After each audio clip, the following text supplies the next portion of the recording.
Hi guys, this is Harsha. Welcome to my channel Harsha explorer. జీవితంలో ఎప్పుడు కూడా ఆశనే వదులుకోకూడదు, ఎట్టి పరిస్థితుల్లో కూడా. లైఫ్ అనేది ఒక పజిల్ లాంటిది, మనకి అసలు అర్థం అవ్వదు. ఏ స్టెప్ ఎటేస్తే ఎక్కడికి వెళ్తాం కూడా మనకు అర్థం అవ్వదు. కానీ పజిల్స్ చేసి చేసి చేసి చిరాకు వచ్చి పక్కన అడిచేస్తే బై మిస్టేక్గా మనం ఏదైతే పడిచేసి మూమెంట్లో ఏదైతే చేస్తామో అదే కరెక్ట్ అయిపోవచ్చు. మన లైఫ్ ఆడే స్క్రిప్ట్లో మనం కేవలం పావులు మాత్రమే. మన చేతిలో ఏం ఉండదు. అన్నీ ఉంటాయి అని మనం అనుకుంటాం, బట్ ఏవి కూడా మన చేతిలో ఉండవు. అయితే ఏం చేయాలి బ్రో అంటే, మనం ఏం చేయక్కర్లేదు. ఆటోమేటిక్గా మనం చేయాల్సిన పని మనం చేసుకుంటూ పోతే ఏది జరగాలో అదే జరుగుతుంది. కానీ మనం చేయాల్సిన పని మాత్రం ఆపకూడదు.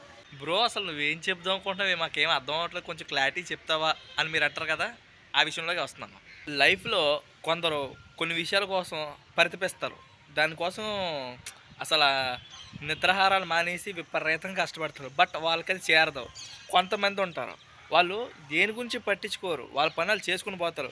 కానీ వాళ్ళు కష్టపడే కష్టం ముందు వీళ్ళు అసలు కష్టమే కాదు, వీళ్ళు కష్టం చాలా తక్కువ పడతారు, బట్ వీళ్ళకి ఫేమ్ వస్తుంది.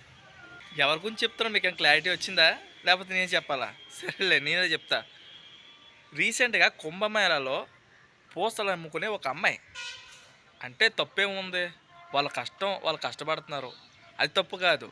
మన వాళ్ళు కుంభమేళా మానేసి ఇప్పుడు కుంభమేళా ఎంత ఫేమస్ అయిందో ఆ అమ్మాయి కూడా అంతే ఫేమస్ అయింది. కుంభమేళాతో పోల్చడం తప్పు అనుకోండి, బట్ సిచ్యువేషన్ అలాగే కదా ఉంది. ప్రతి ఒక్కరి ఫోన్లో కూడా ఆ అమ్మాయి కోసమే సెర్చ్ చేస్తున్నారు అనమాట. రీసెంట్గా సినిమా హీరోయిన్ ఆఫర్ కూడా అమ్మాయికి వచ్చింది అని టాక్. అది ఎంతవరకు నిజమో తెలియదు, బట్ సిచ్యువేషన్ చూస్తే అది నిజమే అనిపిస్తుంది. షాపింగ్ మాల్స్ ఈ అన్నిటి ఓపెనింగ్స్ మాత్రం ఆవిడని విపరీతంగా పిలుస్తున్నారు. అతను ఎవరో కొంచెం ఒక అడుగు ముందుకేసేసి డైమండ్ నెక్లెస్ కూడా గిఫ్ట్ ఇచ్చారన్నమాట. అయితే మాకేంటి బ్రో అని అడిగే ముందు జస్ట్ లాజిక్గా ఆలోచించండి. ఎక్కడ ఇండోరు, ఎక్కడ కుంభమేళ, ఎక్కడ పూసలు అమ్ముకునే అమ్మాయి? ఎవరు కూడా ఆ అమ్మాయి ఈ స్టేజ్కి వస్తుందని ఎవరు కూడా ఊహించుండరు. ఆ అమ్మాయి కూడా ఊహించుకొని ఉండదు, అది వేరే విషయం అనుకోండి. దీన్ని బట్టి మనం తెలుసుకోవాల్సింది ఏంటి, లైఫ్ మీద ఎప్పుడు కూడా హోప్స్ అన్నవి వదులుకోకూడదు.